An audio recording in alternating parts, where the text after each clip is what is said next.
पिछले कई दिनों से आप लोग के बीच में इस चैनल पर मैं नहीं आ रहा था, जिसका कुछ कारण था। और आज से कोशिश करेंगे कि कंटिन्यू इस चैनल पर आपको वीडियो प्रोवाइड करेंगे। अगर अभी तक आप लोग इस चैनल को सब्सक्राइब नहीं किए हैं तो चैनल को सब्सक्राइब कर लीजिएगा, साथ ही बेल आइकन दबा लीजिएगा, ताकि जैसे हम वीडियो अपलोड करेंगे तो आप उसे देख पाएंगे। आपका एक्सरसाइज 1D चल रहा था, 1D में कुछ क्वेश्चन भी कर रहे थे। यहाँ मैं 1 2 3 टोटल 3 क्वेश्चन किए थे। आज आप देखेंगे 4 से स्टार्ट करेंगे। चलिए यहाँ से स्टार्ट कर देते हैं। 4 में कहा गया है prove that root 6 is an irrational number. क्या आपको प्रूव करना है? रूट 6 को इरेशनल नंबर प्रूव करना है। जैसे आपको पता है, जैसे रूट 6 क्या है? इरेशनल नंबर है। और इसको आपको प्रूव भी करना है इरेशनल नंबर। इसका पहला स्टेप क्या है? जब किसी नंबर को आपको इरेशनल प्रूव करना हो तो सबसे पहले उसे आप क्या मान लीजिए? वो इरेशनल नंबर रहा होगा। लेट कर लेंगे क्या हम? Let root 6 is a rational number.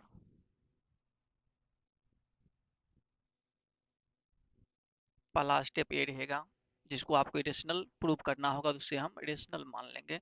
जब रेशनल नंबर है तो ये किस फॉर्म में रहा होगा? तो a बाई पी के फॉर्म में, p बाई क्यू के फॉर्म में, यानी फ्रैक्शन के फॉर्म में रहा होगा। तो हम लिख सकते हैं रूट 6 किस फॉर्म में रहा होगा?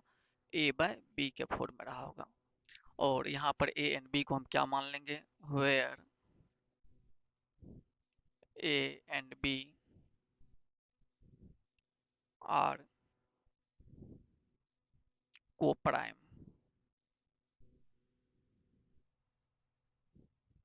यहाँ पर a और b को क्या मान लिया है? को प्राइम नंबर मान लिया है। को प्राइम नंबर का मतलब क्या होता है? जब दोनों नंबर का एचसीएफ निकालते हैं तो 1 आएगा, 1 के अलावा कुछ नहीं आएगा। तो इस तरह के हम फ्रैक्शन को क्या बोलेंगे? इस तरह के नंबर को को प्राइम नंबर बोलेंगे। जिस तरह से ए और बी का एचसीएफ अगर हम फाइंड आउट करेंगे तो 1 ही आएगा, इसके अलावा कुछ नहीं आएगा। जब रूट 6 इक्वल क्या लिखे हैं? ए बाई बी, जहाँ पर ए और बी को हम को प्राइम नंबर कर लिए हैं। इसके बाद नेक्स्ट स्टेप क्या होता है? इसे हम स्क्वायर कर देते हैं, या क्रॉस मल्टीप्लिकेशन पर लेकर आ भी सकते हैं। यहीं भी डायरेक्ट देखिए स्क्वायर कर रहे हैं। Squaring both sides.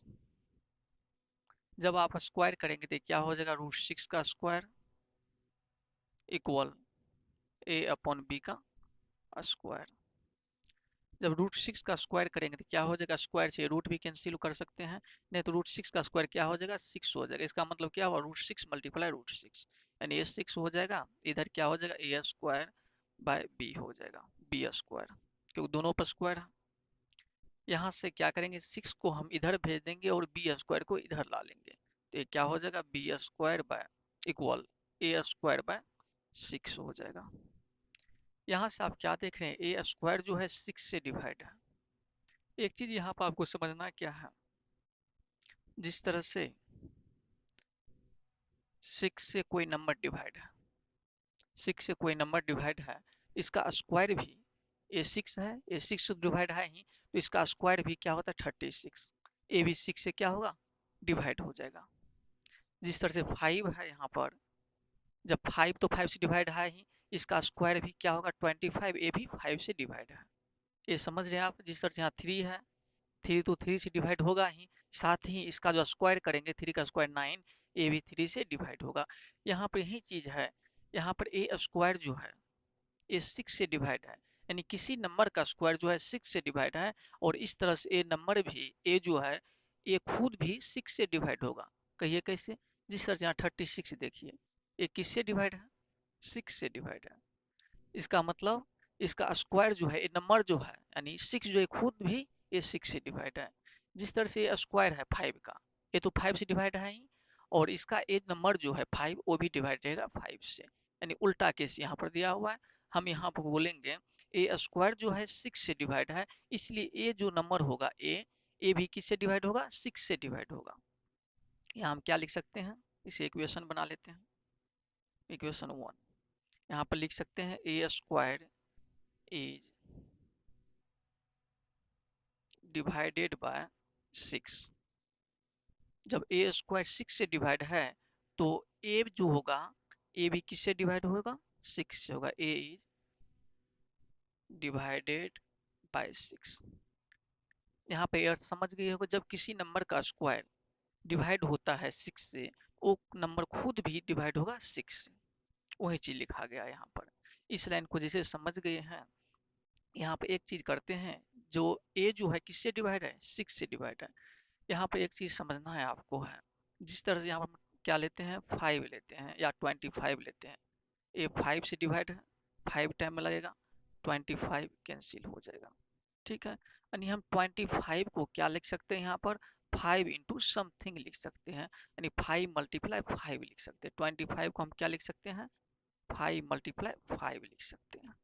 ठीक है, इसी तरह से कुछ और लेते हैं हम यहाँ पर, तो 35 ही लेते हैं, फिर 5 से डिवाइड करते हैं, 7 टाइम लग जाएगा, 35 एक कैंसिल हो जाएगा, यानी 35 को 5 मल्टीप्लाई 7 लिख सकते हैं। 35 को हम 5 मल्टीप्लाई 7 लिख सकते हैं। और इसी तरह से आगे भी आप लिख सकते हैं, जिस तरह से 40 लिए हैं, 5 से डिवाइड करने, सिर्फ 5 वाला ले रहे हैं, 8 टाइम लगेगा, ये 40 एक कैंसिल हो जाएगा, यानी 40 को हम क्या लिख सकते हैं, 5 मल्टीप्लाई 8। यहाँ पर आप क्या देखे हैं, वो नंबर 5 इंटू समथिंग के फॉर्म में आ रहा है। वो नंबर जिसको डिवाइड कर रहे हैं वो किस फॉर्म में आ रहा है, 5 इंटू समथिंग के फॉर्म में आ रहा है। 35 भी लिए तो 5 इंटू समथिंग के फॉर्म में आया, 40 लिए तो 5 इंटू समथिंग के फॉर्म में लिया। यानी कहने का अर्थ ये हुआ, डिवाइजर मल्टीप्लाई क्वेश्चन, जब किसी नंबर को हम डिवाइड करते हैं, वो नंबर क्या हो जाता है, उसका डिवाइजर मल्टीप्लाई क्वेश्चन के फॉर्म में। इस तरह से यहाँ पर क्वेश्चन को हम क्या मान लेंगे, कुछ मान लेंगे, मान लीजिए हम सी मान लेंगे यहाँ पर। चलिए इस साइड अब देखना है आपको, यहाँ पर क्या देखना है, जब हम डिवाइड करते हैं ए स्क्वायर को 6 से, इसी तरह से क्या होगा, कुछ ना कुछ क्वेश्चन रहा होगा, तो हम यहाँ पर लिखेंगे देन ए इक्वल, किस फॉर्म में रहा होगा, 6 से डिवाइड कर रहे हैं तो 6 इंटू समथिंग के फॉर्म में रहा होगा। वो समथिंग को हम क्या मान लेते हैं, सी मान लेते हैं। यहाँ पर क्या है, सी क्वेश्चन हो गया। जब ए को हम, और एक लाइन यहाँ पर लिख लीजिए, स्पष्ट करके पता चल जाएगा याद रखने के लिए। ए तो डिवाइड है ही 6 से, A is when A divide by 6 then quotient as C. जब हम ए को 6 से डिवाइड करते हैं तो क्वोशंट क्या आ रहा है, सी आ रहा है, यानी इसी का मतलब हुआ कुछ ना कुछ आ रहा है यहाँ पर। इस तरह से हम क्या लिख सकते हैं, ए जो है ए किस फॉर्म में रहा होगा, 6 इंटू सी के फॉर्म में रहा होगा। ये आप समझ गए इस लाइन को, ए जो है 6 इंटू सी के फॉर्म में रहा होगा, equal a square by 6। B square equal a square, a square की जगह क्या रखना है हमें, 6c, यानी 6c का स्क्वायर बाय क्या हो जाएगा, 6 हो जाएगा। बी स्क्वायर इक्वल 6c का स्क्वायर क्या हो जाएगा, 36c स्क्वायर बाय 6। 6 से एक कैंसिल हो जाएगा 6 टाइम में, यानी B square equal 6c square. अब क्या करेंगे, ए सी स्क्वायर को जगह पर रहने देंगे, 6 को इधर ला लेते हैं, तो इधर क्या हो जाएगा, b square by 6 equal C square. यहाँ भी आप इक्वेशन बना सकते हैं।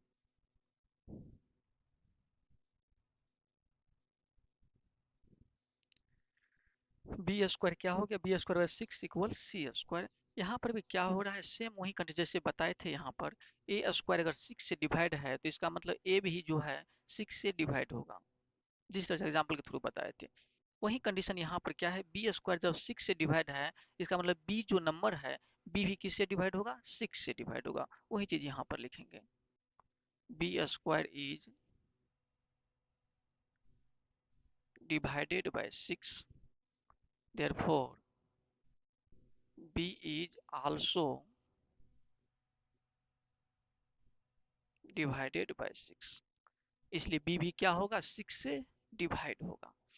ठीक है, यहाँ तक आप देख लिए, b यहाँ पर 6 से डिवाइड हो रहा है, और यहाँ पर आप क्या दिखा दिए, a नंबर जो है a भी 6 से डिवाइड हो रहा है।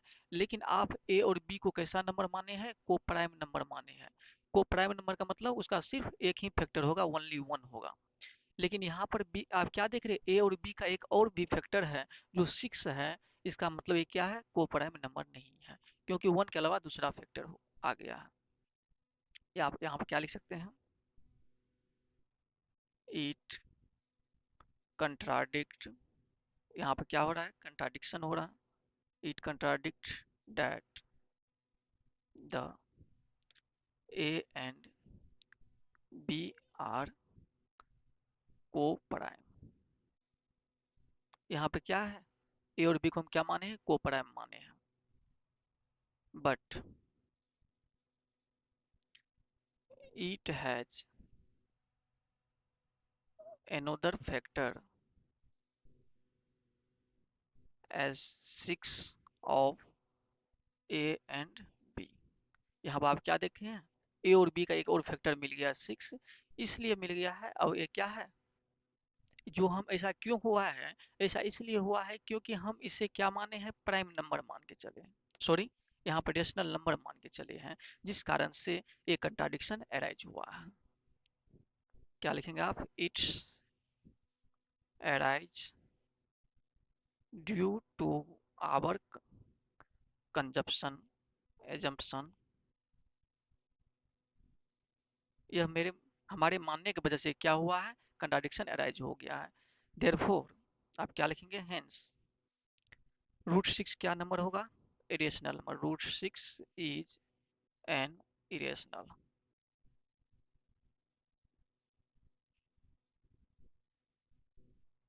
अगर हम इसे इरेशनल नंबर नहीं मानते हैं तो एक कंट्राडिक्शन अराइज होता ही नहीं। यहाँ पर देखिए एक बार फिर से समझ लीजिए आप, सबसे पहले जिस नंबर को बोला गया है यहाँ पर इरेशनल प्रूव करने के लिए, तो पहला स्टेप उसे हम रेशनल मान लेंगे।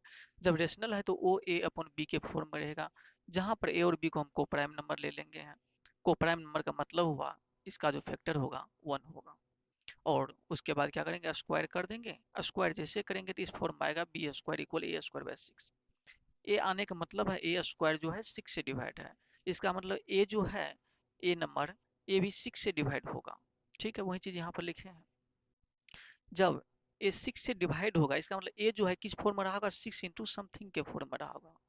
ठीक है, ए इक्वल 6 के फॉर्म में ले लिया है। यहाँ पर इस ए जो वैल्यू है इक्वेशन फर्स्ट में पुट कर देंगे और आगे बढ़ेंगे। आगे जो बढ़ेंगे हम देखेंगे बी स्क्वायर अपॉन 6 इक्वल सी स्क्वायर आ गया है। इसका मतलब है बी स्क्वायर जो है 6 से डिवाइड है, इसलिए बी जो होगा, बी भी 6 से डिवाइड होगा। ठीक है, लेकिन यहाँ पर क्या होता है, कंट्राडिक्शन अराइज हो जाता है, क्योंकि हम इसे रेशनल नंबर माने थे, इस कारण से कंट्राडिक्शन हुआ और कोई कारण नहीं था। और इस तरह से आप लास्टली पॉइंट 2-4 लाइन लिख करके प्रूव कर सकते हैं।